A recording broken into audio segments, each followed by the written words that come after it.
If you play Pokémon Champions, eventually you're gonna face these six. The Big Six, the strongest team in the current format.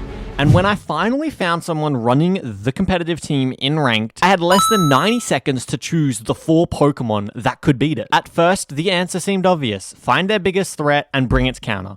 But that's exactly how this team traps you. Prepare too heavily for Charizard, and they'll bring Mega Floette instead.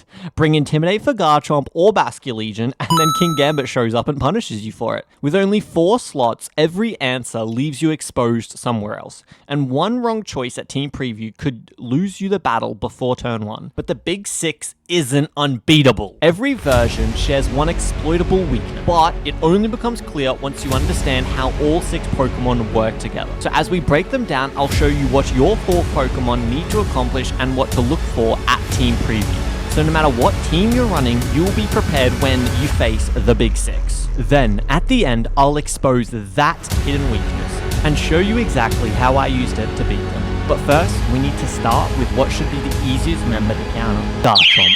Its weakness seems obvious. Hit it with ice and it takes 4 times damage. But on this team, Garchomp isn't just an attacker, it's a Charizard bodyguard. Life Orb boosts its damage by 30%, and besides a flying type Charizard, it can fire off earthquakes without damaging its partner. More importantly, ground attacks threaten many of the rock and electric type Pokemon brought specifically to stop Charizard. Garchomp can eliminate Charizard's answers before Charizard enters the battle. Ice damage and Intimidate seems like the obvious counter, but the dedicated ice attackers can become a liability against Charizard or Kingambit, and if Intimidate hits a Kingambit, Defiant leaves it at +1 attack overall. So our first clue is overlapping pressure. Bring something that threatens Garchomp without becoming useless against the Pokemon protecting it. But perhaps we don't need to weaken Garchomp. If we outspeed it and take the knockout immediately, surely that solves the problem. Not quite, because the next member can attack before faster opponents anyway, and every knockout makes it stronger in the endgame. Basculegion gives the Big Six a completely different way to win. Adaptability makes its water and ghost attacks extremely difficult to absorb, while Aqua Jet bypasses speed to finish weakened opponents. But the real danger is Last Respects. As its teammates faint, this move becomes stronger. That means trading knockouts against the Big Six doesn't automatically put you ahead. Sometimes you're simply powering up the Basculegion that's waiting in the back. So our second clue is endgame preservation. Identify your Basculegion answer at Team Preview and refuse to sacrifice it before Basculegion appears. Garchomp and Basculegion are both physical attackers though. Surely Intimidate controls them both. Wrong. There is one Pokemon specifically designed to punish you for using it. His name's Kingambit. Quickly, if this video is helping you, please like and subscribe. It genuinely means a lot and it motivates me to keep making more content like this. Alright, back to the Big Six. Kingambit doesn't just deal damage, it changes which defensive tools you're allowed to use. If you lower one of its stats, Defiant sharply raises its attack. Intimidate therefore leaves Kingambit stronger than it started. Simply outspeeding it isn't enough. Sucker Punch can strike first whenever you attack, creating a constant guessing game. Attack and Kingambit may knock you out first, protect or use a supportive move, and its partner may receive a free turn.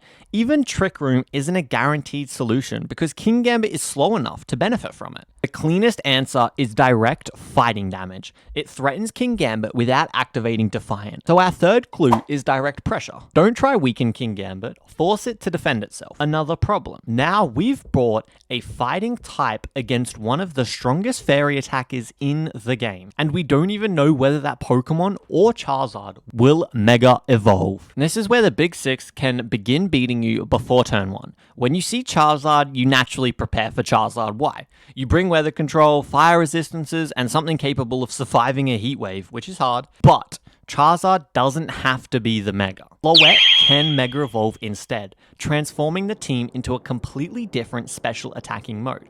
Mega Floette has enormous special attack, while Fairy Aura strengthens Fairy type attacks across the field by roughly 1/3. Suddenly, the fighting type selected for Kingambit are vulnerable, and a team prepared for Charizard's fire damage can be overwhelmed by Fairy damage instead. The mistake is choosing one specialized Charizard counter and one completely separate Floette counter. You only get 4 slots, so your fourth clue is dual-purpose defense. Choose a Pokemon that retains a useful job against both Megas. But preparing for both Megas still isn't enough, because the smallest Pokemon on their team can make either one move first. Whimsicott looks like the weakest member of the Big Six, but in reality, it's actually what makes the others function. Prankster gives priority to its status moves, allowing it to establish a tailwind before most Pokemon can stop it. Suddenly, Garchomp moves first, Floette moves first, and Charizard can launch a sun-boosted Heat Wave before either of your opponent's attacks. Then, Encore can also trap your Pokemons into Protect, Setup, or another defensive move, turning the turns you survive into a free turn for the Big Six. Attacking Whimsicott immediately seems obvious, but Focus Sash may let it survive and establish Tailwind anyway. Doubling it removes it, but only after giving its partner an uncontested attack. So our fifth clue is first turn denial. You don't necessarily need to knock Whimsicott out, you just need to stop its first support move from producing a free knockout. That could mean Fake Out, Taunt, or your own speed control, or simply leading with a Pokemon capable of surviving the first Tailwind turn. Because nobody converts those free turns into damage better than the final member of the Big Six. Mega Charizard Y is the weapon this entire team appears designed to unleash. When it Mega Evolves, Drought immediately creates Harsh Sunlight. That strengthens its fire attack, weakens opposing water attacks, and allows Solar Beam to fire without charging. Then Charizard uses Heat Wave. Instead of threatening one Pokemon, it attacks both slots simultaneously. Protecting one Pokemon still leaves its partner exposed, and if Whimsicott has established Tailwind, you may never get an opportunity to attack first. So how do we stop it? Rock or electric pressure? Garchomp threatens many of those Pokemon. Intimidate its physical partner? Kingambit punishes you. Replace its Sun with Rain? Now Basculegion becomes even more dangerous. Stall with Protect? Whimsicott can lock you in Encore. Prepare your entire selection for Charizard? They can just use Mega Floette instead. This is what makes Charizard feel impossible to counter. It isn't only Charizard's damage, it's that every resource committed to stopping it creates an opening for another member of their team. But now that we understand all the six, we can finally expose the Big Six's hidden weak. All six Pokemon cover for one another, but only 4 can enter a battle. Every combination leaves something behind. Bring Charizard and Whimsicott, and the only 2 slots remaining protect that mode. Preserve Basculegion for an endgame, and they sacrifice another source of immediate pressure. Mega Evolve Floette, and Charizard loses the sun and the damage. Mega Evolve Floette, and Charizard loses the sun and the damage that makes it so threatening. The Big Six can threaten almost everything, but it cannot enable every threat at once. So don't try to counter all 6 Pokemon individually. Prepare for the different 4 Pokemon modes they can create. Okay, you need a lead that doesn't give Whimsicott a free first turn, pressure that remains useful against either Mega Evolution, and an endgame answer you refuse to sacrifice before Basculegion or Kingambit appears. Now it was time to put that plan into practice. Okay, I brought Grimmsnarl, Kingambit, Sinistcha, and Mega Tyranitar. Their jobs overlapped. Grimmsnarl could disrupt the opening and reduce the partner's damage.